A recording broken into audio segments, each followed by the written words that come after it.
we feed the intersection into, we feed the cross streets into Google Maps, and then Google Maps returns a latitude and longitude, and that's how this works.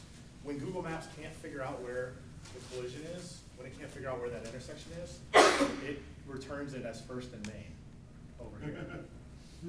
Which is kind of symbolic, right? Because it's like, oh, look at all these collisions taking place right at City Hall.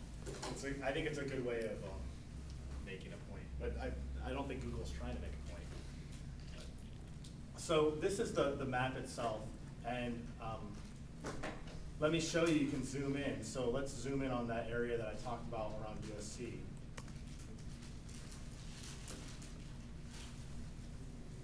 So, and this thing, some dynamic web stuff like this uses the server to render everything.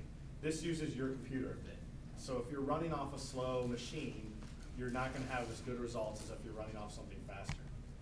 So you can see now once we start to zoom in, it gets pretty sparse. And this is just a year's worth of data, basically. Right? So I'm just browsing. This is not PowerPoint or anything. And you can click on, say, this intersection, this 2 right here, right? And if you click on it, it'll tell you there's these 2 events, right? So there's this incident and this gives the case ID number. So if you had the database from SWTRS or from LAPD, you can actually go in there and you can look it up, and there'll be this there'll be 70 fields of data describing this accident, and then another 8 fields for every victim, and another 30 fields for every party, which is like the car versus the actual victim. So you can backtrack if you have the data. You can go figure out what happened here. So if somebody was an academic and they're interested in actually studying this bike map, I wouldn't say it's the end-all be-all, but it's a good place to start. You can start studying these different. You can start looking into patterns. So that's kind of how you look at the data, but you can also submit data. So if you want to do that, there's this somewhat awful graphic up here that says submit an incident. A little bit of where I don't know about that graphic, but anyway, all you have to do is click on this, and it takes you here, and you can submit a report. So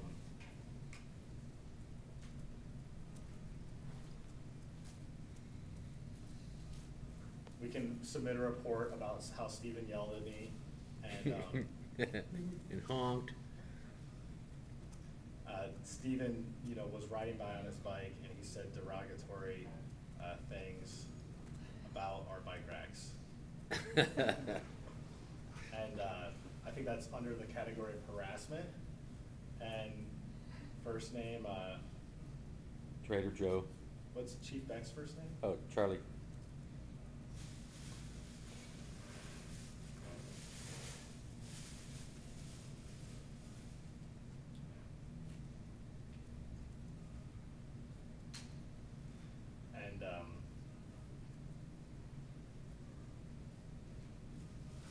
So you can do all of this, and then you need to put a location in. So first and main, or how about Hollywood and Vine, even though those aren't really Chief Beck's bike racks.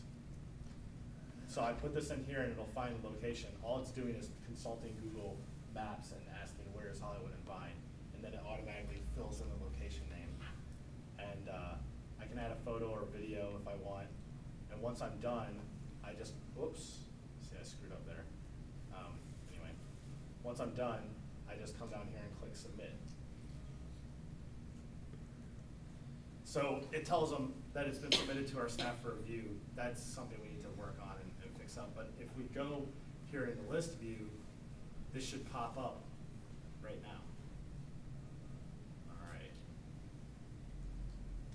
So when you look at the individual cases, you have the location that says that there was one at a specific location. Or in this example, Hollywood and Vine. Could you put in like a little option to where it would open up into a new window where you could have a street view for Google Maps? So you can say, all right, so now there's been several accidents. Let's look at this location in Google Street View to see if there's anything that we can see the physical characteristics of the street. Maybe I'm not sure, because usually those may be a couple years old, but parking and which heights bicyclists from a parking lot? I think it's technically feasible. I mean, I'm not a web programmer, but from what I understand, I don't see it. You know, basically you just need to set up the PHP and the JavaScript, and so that's something we can talk about as a design feature to add. It's a good idea, you know, because then maybe they can scout the intersection and say, okay, here's obviously a problem. Although I don't want to discourage them like going out there. Like a good example of something that wouldn't show up on street view is like, you know, the ridges on Santa Monica Boulevard, and they're like, if you've never been out there, there's these ridges, and literally the road will go like this, and it'll pop up this much, like a ridge like this, and if you hit it on, I don't know what it does to a car, because I've never driven over in a car, but if you hit it with your bike, it throws you because it tweaks your wheel, and you can eat it really easy on those. But that wouldn't show up on street view. But definitely, like if you see, you know, for example, going back to Venice and Centinela, that whole section of Centinela, the curve radius is like 1 billion feet. So it's like a racetrack out there, and people go around the curves. And then also what happens is parking is set up so that parking creates kind of a virtual curve radius that makes it even wider. So people drive into these neighborhood streets and they barely slow down from 40 miles an hour. And they drive out of them like that too. So if you're a cyclist, not a good situation. I'll have a short break. What I'm getting at is, one of the things that Ryan Snyder does is he does what's called pedestrian safety audit, where he gets people together and they walk the street and he points out all the different things in the street that are not good for that. And I'm thinking that something like this is a good first step for a bicycle safety audit, where, you know, someone can go out and ride the street and say, well, look at this, you have this situation, and that could help explain why these accidents are happening. Yeah. And as a way of fixing it. Cool idea.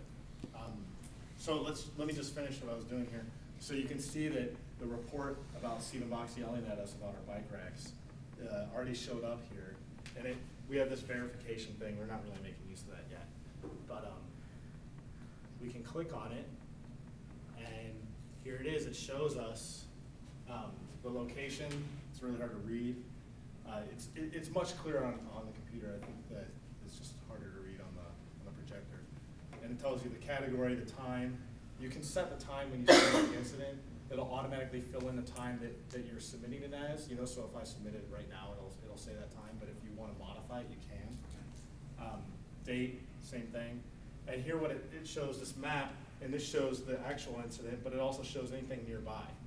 So you can kind of begin to see, like you were talking about, when you submit an incident, oh, is there a pattern? You know, Stephen Bach's been yelling at people about their bike racks around here in other spots, you know. Well, you can see like maybe the Cape Crusader has been over here with the bike rack harassment here on Sunset. So that looks to be kind of a problem area, but this particular intersection doesn't look to be anything special. And you go down a little bit, it just tells you that's the description, right? If we wrote more, there'd be more. And there's this credibility rating system, which is also not really being used yet, and we can add reports or discussion or comments and so forth. And it also shows these other nearby reports. So these happen to all be 2008 data, but you know, you could see like there could be other things in here, like Alex Thompson yelled at me, whatever. Is the credibility just going to be like a community voting type of thing, or? Yeah, it can be used that way. My impression is that I think it's not a feature that has a lot of likelihood that it's going to get used. You know, because it's like you start getting a lot of traffic and you start getting a lot of incidents submitted. I mean, who is the person that's going to go in there and be like, I am the credibility master, you know, and like go through hundreds of incidents and address their credibility. Right. But I mean, it's in there. It's a feature. At the same time, you do. I think, you know, we want something in there that establishes